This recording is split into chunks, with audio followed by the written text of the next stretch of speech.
A whole lot was going on in that game. Maybe not as high a level as Sunday, but was it more like a gutsy game for your guys? Kind of just one they just had to just grind it out there at the end?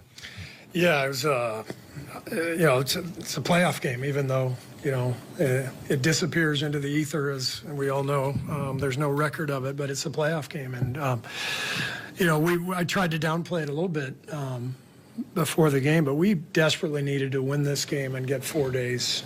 Our guys have been basically playing knockout games for about 3 weeks, and one high-level game after another.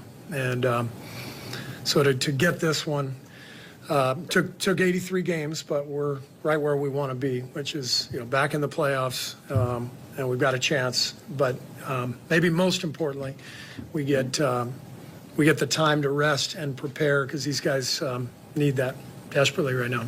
Were you surprised how much they were kind of sagging off Jimmy? No, I mean, they started Zach Edey on Jimmy, and we kind of anticipated that. And I understand the philosophy. But Jimmy is so good and so crafty that even if you're not up on him, even if you give him 10 feet of space, he knows how to draw fouls. And what did he get? 18 shots from the foul line. That's just who Jimmy is. He controls games. That's why he is who he is. He's able to, in these big moments, these big games, he just settles you down constantly. Could you sense that he knew early if they were going to, if that was the scheme they were going to use, he was going to need to kind of. If that was, I'm sorry. If that was the scheme they were going to use, that he would need to kind of down the score. I mean, we talked about it at shoot around this morning. We anticipated that matchup, and he just told me, I don't care who guards me, just give me space, give me the ball, I'll make something happen. And that's the beauty of Jimmy. I mean, you guys can see it. Like we have morphed into a different team. We've got the movement and the flow of Steph, but we've also become, for half the game, a great ISO team. We've never been an ISO team here, and there's great advantage to that. To be able to get to the line, to be able to generate offense without, having to fly around and set a million screens. So Jimmy has completely changed everything for us since he's been here, and tonight was a great example of that. Tonight, in the non-Steph minutes, you talk about flying around and getting offense going. You saw your role players getting so many 50-50 balls and getting you guys extra opportunities. When you think about trying to incorporate them, what was the message to those guys, Moses Moody, Quentin Post, all the guys coming off the bench to incorporate themselves into the game? What was important for them to do? We talked about it at shoot-around this morning. The whole point of the game was to win the battles, just to win every loose ball, every rebound. This is a big, strong team, great rebounding team, and you saw it happened a few times because they got 16 offensive boards. Edey had 7 himself. When they get an offensive board and they're kicking it out to Jaren Jackson or Desmond Bain, I mean, it's a wide open 3. And so the focus was really on, scrapping and getting to every loose ball. I thought the guys really fought hard. Guy only played, 6 minutes, but, 3 rebounds. He was flying around out there. Every possession matters, and I thought our guys played that way. Against a big team like Houston that you're about to play, how valuable is it, Jimmy's skill set, to be able to guard guys who are 6'10", 6'11", 7 foot? Yeah, I mean, he's the ultimate two-way player. He's just, so physically strong and laterally quick, and he anticipates things, he reads things. So Jimmy's a great defensive player. He and Draymond behind the play allow us to, play smaller without giving up too much. Free throws as they go 28 of 34. They outlast the Grizzlies 121 to 116 to win their first playing game in franchise history. Now 1-3, and they'll take on the Rockets on Sunday for game number 1, with coverage beginning right here in NBC Sports Bay Area at 5:30 p.m. a 6:30 p.m. tip. And there was a lot of conversation about the bench. The bench didn't show up against the Clippers as Steve Kerr went to a shortened rotation to 16 points off the bench on Sunday. But tonight they outscored the Grizzlies 30-23. We know the Grizzlies has a good bench. Santi Aldama is a hell of a player, but Quentin Post, Gary Payton II really showed up off that Warriors bench tonight, Fezzi. Great job by Gary Payton II, hitting some timely shots, especially when they're trying to focus so much of the defense. The Memphis Grizzlies are focusing the defense on Steph and Jimmy Butler. So the ball, they're forcing the ball to the non-shooters who are Gary Payton, Guy Santos. These guys are getting all the loose balls. And Quentin Post came in the game. I mean, I love watching the big fella. He came into the game, hit some big shots, changed the energy of the game in the third quarter, and just the Warriors just continue to push forward. GP2 is phenomenal tonight. I thought his defense, as usual, was great. That was a huge three-point shot, late shot clock at the top over Zach Edey. He looks really confident in his three-point shot, always making good decisions. He had a nice little pick and roll with Steph, the pocket pass. And then QP was big time in the first half. He had those 3 threes, and nice finish in the paint. Yep. So GP2, QP did the heavy lifting off the bench. 6 3-point attempts for Gary Payton II, knowing that he's going to have those shots available for him moving forward here. All right, he's standing by with Garrett Burke. Well, Gary, you know the history. Before tonight, 0-3 in these play-in games. How good does it feel to get that demon off your back? No, it was good. We gave Steve the game ball. 4 NBA titles, first play-in win. You know, about time. Is that the first time Steve's gotten the game ball? Yeah. Well, no, I think he got it when he broke the winning record. So, you know, but play-in ball, you know. Yeah. Congrats. There you go. All right, tell me a little bit about the defense tonight, forcing them into 20 turnovers and keeping Ja quiet by his standards. Yeah, he's just applying pressure, you know, making it hard for him, you know, taking away his normal reads that he likes to do and making him, you know, play in the paint and make tough shots, so we can do that over and over again. You know, we knew those twos couldn't beat us. What have you discovered about Jimmy Butler in those playoff-type moments? Yeah, it's playoff Jimmy now, okay? Playoff Jimmy buckets, however you want to do it. He's everywhere. He's leading.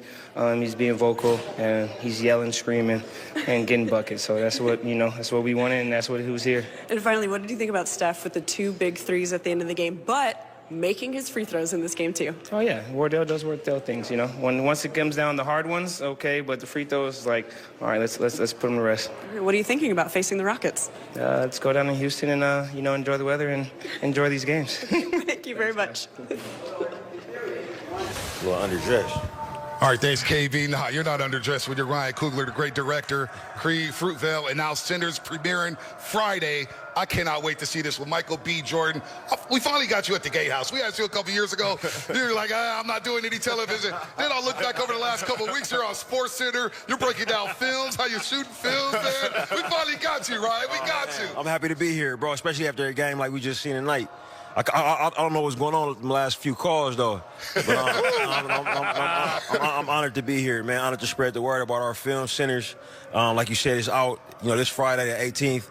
Hopefully folks in the Bay Area get out and go see it. Go to the Metreon in San Francisco. Go see it in IMAX if you can. You know, it'll mean the world if y'all show up for us on this one. We poured our heart and soul into it. And a lot of Bay Area folks was involved. My wife, Zenzi, born and raised in Oakland, was my lead producer on it. Our cinematographer, Artem Arkapaus from Danville. You know, we had the Bay all over it, man. So a lot of Warriors fans on that set in New Orleans representing. So hopefully folks can come show up. Oh, Bay Area's very own, okay? So you've had some incredible successes so far. You got, you know, Black Panther, you got Fruitvale Station. You know, what is it about Sinners? Tell us a little bit about the movie so far. Yeah, man, I mean, it's about my family, bro. I had an uncle named Uncle James Edmondson, who was born and raised in Mississippi and then fled to Oakland in his 20s. Married my grandmother's little sister. And I would spend time with him in Oakland and in Richmond listening to old blues records. He passed away while we were finishing up Creed in 2015, about 10 years ago. But after he died, I would listen to blues records just to kind of remind myself of him. And I fell in love with the music. You know, and the film is a story about that. We threw some vampires in there just for a little bit of spice. First of all, my pleasure to see you again. Oh, man. All respect and admiration. Congratulations on all your success. But I know you're a past football player. Talk about the work and dedication from being an athlete to working on the films. What's the crossover there? I mean, I learned my work ethic on the football field. I learned how to lead a team. You know, I was a team captain pretty much everywhere I went. So being a second coach on the field and being able to communicate with folks who speak different languages, you know what I mean? Some folks want to be communicated in a more forceful way, some folks in a more loving way. And I took all of that with me to the industry. I'm sure you guys know a little bit about that. Having a chance to watch y'all every night when I watch a Warriors game, how you guys can riff off each other, you know, call audibles and be quick. You learn all of that stuff on the court, on the football field, and it really translates when you go into the media business. So what about this team right here? What you saw tonight? I know the whistles got a little crazy, as always, but watching Steph Curry. Man, I love this team, man. I love the tenacity, man. You know, the perseverance. All those guys are banged up. You know, all those guys are getting wise beyond their years. You know, but to see them commit and to see us have a half-court offense with Jimmy Butler. You know what I mean? Getting to that free throw line. Playing inside out. Playing inside out. Got a different mentality. And seeing Moses hustle like that. You know, GP2 getting out there and stopping folks, man. I mean, I just loved it, man. Quentin Post coming in and contributing, I loved it, man. I loved everything about it. I think we'll be in good shape against Houston. Okay, so you're from the Bay, so Yes, you've sir. seen this team through your whole upbringing. Tell me some of your favorite memories being a Warriors fan. Man, I'll never forget watching Run TMC, bro. I'll never forget you. I got Run TMC socks. Run TMC socks. They're my lucky socks. Yeah, man. You got your own socks. You know, they got Mitch and Tim on one sock. One sock just reserved for you. But I wore number 17, bro. No way. I did. I wore number 17 in college football, bro. You know, and a lot of that had to do with you. So it's an honor to be here, man. No, it's my pleasure. But I mean, Thank look, I've been following this team forever, bro. I love rooting for them. Because in baseball, you know, it's two teams in the Bay. You know, in football, it's two teams in the Bay. I like with the Warriors, everybody can agree on that. You know what I mean? Right. We ain't got to be at each other's throat. Yeah, no, I'm from the city, San Francisco, so you probably hated me and the Niners and Giants, so we probably wouldn't have got along, right? Man, I mean, we would have been okay. Still pay love, yeah. Go ahead, Bully. Hey, so we got Steph, Draymond, we had Clay, and you've been a fan for a long time. If you were to play with, say, 3 Warriors, who would you pick? Go four. Four? Not the starting 5. You plus 4. I'm gonna take the big 3 that we got now, and I'm gonna take you. Okay.